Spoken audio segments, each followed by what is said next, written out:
ప్రేక్షకులకి ఆ లలితాంబిక అమ్మవారి యొక్క అనుగ్రహం పరిపూర్ణంగా కలగాలని మనస్ఫూర్తి కోరుకుంటూ మనం ఈరోజు ఆగస్టు మాసంలో ద్వాదశ లగ్నాల వారికి మరియు రాసుల వారికి ఏ విధంగా ఉండబోతుంది, ఎటువంటి విషయాల పట్ల మీరు జాగ్రత్త వహించాలి, మరియు ఏ దేవతారాధన చేసుకోవాలి, ఏ విషయాల్లో బాగా కలిసి వస్తుంది అనేటువంటి విషయాలు చెప్తుంది నేనైనప్పటికీ కూడా చెప్పేసిన సాక్షాత్ లలిత అమ్మవారిగా భావిస్తూ, ముందుగా అసలు గ్రహస్థితి ఎలా ఉంది.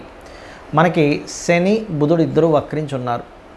ఈ యొక్క బుధుడు ఆగస్టు 11కి వక్రత్యాగం అయిపోతుంది, కానీ శని మాత్రం ఇంకో 4.5 నెలలు వక్రగతిలోనే ఉంటారు, 4 నెలల పాటు. అలాగే రాహు కుంభంలోని, వక్రించిన శని మీనంలోని, అదేవిధంగా గురువు శుక్రుడు మిథున రాశుల్లో, రవి కర్కాటకంలో 17వ తేదీ వరకు ఉండి 17వ తేదీ నుంచి కర్కాటక నుంచి సింహంలోకి మారుతాడు. బుధుడు కర్కాటకంలో ఉండి ఇందాక నేను చెప్పినట్టుగా వక్రించి ఉన్నాడు. బుధుడు 11వ తేదీ వరకు వక్రించి ఉండి 11 తర్వాత స్ట్రైట్ అవుతాడు. అంటే వక్రించి ఉన్నప్పుడు తన ఓన్ హౌస్ మీద తన యొక్క ఎఫెక్ట్ పడుతుంది. కన్యా మనకి సింహంలో కేతు ఉన్నాడు. ఇక ఈ చంద్రుడు కనుక చూసుకుంటే 1వ తేదీ నుంచి కనుక చూసుకుంటే తులారాశి నుంచి మరలా ఒక 12 రాశులు తిరుగుతాడు ఈ నెల, తులారాశి నుంచి మొదలుపెట్టి. సో ఈ యొక్క గ్రహస్థితిని అనుసరించి ఎవరెవరికి ఎలా ఉంటుంది అనేటువంటి విషయాలు మనం ఇప్పుడు తెలుసుకుందాం. వృశ్చిక లగ్నము, వృశ్చిక రాశి. వృశ్చికం వారి కనుక చూసుకున్నట్లయితే ప్రధానంగా మీరు ఈ 3, 4 తేదీలు లాంగ్ జర్నీ చేసేటప్పుడు పెద్ద మొత్తంలో ఏదైనా మనీ ట్రాన్స్ఫర్ చేసేటువంటి అంశాలలోని కాస్త జాగ్రత్తగా ఉండండి. మీ యొక్క ధనాధిపతి శుక్రుడితో కలిసి అష్టమ స్థానంలో ఉన్నందుకు తాతగారి ఆస్తికి సంబంధించిన విషయంలో ఏదైనా ధనం రావడము, కొన్నిసార్లు ఎప్పుడో కొన్న షేర్స్ విషయంలో కొంతవరకు ఆకస్మికంగా ధనం రావడము, లేనట్లయితే అష్టమం ఆకస్మిక స్థానం కాబట్టి ఇన్సూరెన్సెస్ రిలేటెడ్ సంబంధించినటువంటి ధనము రావటానికి అనుకూలంగా ఉంది. అయితే ఈ శని వక్రగతి వల్ల అర్ధాష్టమ శని అయిపోయింది అనుకునేది మళ్ళీ రివర్స్ వస్తుంది. కాబట్టి ముఖ్యంగా ఇది 2 విషయాల్లో, ఒక విషయంలో మంచిని, ఇంకో విషయంలో కొంత స్ట్రెస్ని ఇస్తుంది. ఏమిటది అంటే విదేశాల్లో సెటిల్ అవ్వాలి, అక్కడ గ్రీన్ కార్డ్ హోల్డర్స్ అవ్వాలి, పిఆర్ కోసం ప్రయత్నం చేసేటువంటి వారికి చాలా అనుకూలంగా ఉంది పరిస్థితి. కాకపోతే పంచమంలో ఉన్నటువంటి ఏదైతే శని వక్రించాడో ఇది కొంతవరకు నిందలని, ఏదైనా ఒక ప్రాపర్టీ రిలేటెడ్ సంబంధించిన విషయంలో కొనుగోలు చేసేటువంటి అంశాల్లో కొంత ఆలస్యం ఏర్పడము, ఇస్తానన్న సమయానికి వాళ్ళు ఇవ్వకపోవడము, అదేవిధంగా కొద్దిగా ఈ 4లో ఉన్నందుకు ఏదైనా ప్రాపర్టీ రిలేటెడ్ సంబంధించిన కన్స్ట్రక్షన్స్ చేసేటప్పుడు కొంత స్లో డౌన్ అవ్వడము, చేసేటువంటి పని వాళ్ళు కొంతవరకు ఇబ్బంది పెట్టడం, ఎందుకంటే శని పని వాళ్ళకి కారకుడు అవుతాడు కాబట్టి ఇటువంటివి జరుగుతూ ఉంటాయి. అయితే ఇక్కడ 6వ స్థానాధిపతి లాభస్థానంలో, లగ్న షష్టమాధిపతి లాభంలో ఉన్నందుకు కాంపిటీషన్లో ఉండేటువంటి వారికి, లేనట్లయితే ముఖ్యంగా ఇక్కడ ఈ కుజుడు లాభస్థానంలో, కుజుడు స్పోర్ట్స్కి కారకుడు కాబట్టి స్పోర్ట్స్ రంగాల్లో ఉండేటువంటి వారికి చక్కటి అనుకూలమైనటువంటి వాతావరణం ఏర్పడుతుంది. వాళ్ళకి విజయం కూడా లభిస్తుందని చెప్పుకోవాలి. అలాగే దూరపు సంబంధాలు కుదురుతాయి. అందులో ముఖ్యంగా మీరు ఎట్టి పరిస్థితుల్లో కూడా ఈ 3, 4 తేదీల్లో వివాహ నిర్ణయాల విషయంలో కొంచెం తొందరపాటు నిర్ణయాలు తీసుకోకండి. మరియు 10, 11 తేదీల్లో మీరు ఏదైనా ప్రాపర్టీ కోసం, వాహనం కోసం, ఆభరణాల కోసం, ఏదైనా ఒక వస్తువు కోసం మీరు ధనాన్ని చెల్లించేటప్పుడు ఎవరికి ఎటువంటి వారికి ఇస్తున్నారని తెలుసుకొని ఇవ్వండి. అది చాలా ప్రధానమైనటువంటి అంశం. ఇక మీరు చేయవలసినటువంటి దేవతా ఆరాధన ఏమిటి అని చెప్పి చూసుకున్నట్లయితే మీరు నిత్యము కూడా కాలభైరవ అష్టకము, దత్తాత్రేయుడు యొక్క ఆరాధన, మరియు వృశ్చికం వారికి మీకు దశమంలో కేతు ఉన్నందుకు ఉద్యోగ సంబంధించిన విషయంలో కొంత స్ట్రెస్ ఉంటూ ఉంటుంది. కాకపోతే 17వ తేదీ తర్వాత రవి కూడా దశమంలోకి వస్తున్నందుకు కొంత మీకు ఉద్యోగంలో ప్రమోషన్స్ రావడానికి కూడా చాలా అనుకూలంగా ఉంది ఉన్నటువంటి గ్రహస్థితి.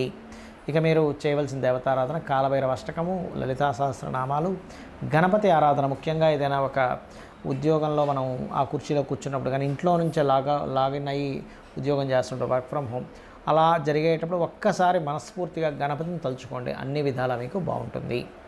జాతక చక్రాన్ని చాలామంది కేవలం గోచార ఫలితాలు మాత్రమే రూల్ చేస్తాయి అనుకుంటారు. గోచార ఫలితాలు కొంతవరకు రూల్ చేస్తాయి. మిగతా నవగ్రహాలు, ఇక్కడ చాలామందికి ఏంటంటే అపోహ, ఏమంటే శనే బాధనిస్తాడు అనుకుంటారు. కాదండి, ప్రతి గ్రహము కూడా మనకి చక్కగా మంచి పని చేసి పెడుతుంది, ఇబ్బంది ఇస్తుంది. అంటే ఎలాగా ఇబ్బంది అంటే తన స్వయంగా తన ఇష్టం వచ్చినట్టుగా ఇవ్వడం కాదు, మన కర్మ, పూర్వజన్మలో చేసుకున్నటువంటి కర్మ ఆధారంగా ఆ యొక్క ఫలితాలు జరుగుతూ ఉంటాయి, గుర్తుపెట్టుకోండి. అయితే ఇక్కడ మీరు గమనించినట్లయితే ఈ యొక్క గ్రహాలు ఏవైతే ఉన్నాయో ప్రధానంగా మన చూసుకోండి, మనకి నవగ్రహాలు రవి నుంచి కేతువు వరకు ఆ ఉన్న కండిషన్ బట్టి, అంటే ఉదాహరణకి మీరు లైఫ్లో ఎప్పుడు బాగా డిప్రెస్గా ఉంటున్నారు, ఎదగలేకపోతున్నారు అంటే మొట్టమొదటిగా మీ లగ్నాధిపతి ఎవరో గుర్తించండి. లగ్నాధిపతి ఎవరో ఆ యొక్క అధిష్టాన దేవతకి దీపారాధన చేసుకోవడము, లేకపోతే 12 లగ్నాల్లో ఏ లగ్నమైందో ఆ గ్రహానికి దీపారాధన చేస్తే ఖచ్చితంగా మీరు పేరు ప్రఖ్యాతులు సంపాదిస్తారు. దాంతోపాటు రవిగ్రహం ఎలా ఉందో చెక్ చేసుకోవాలి.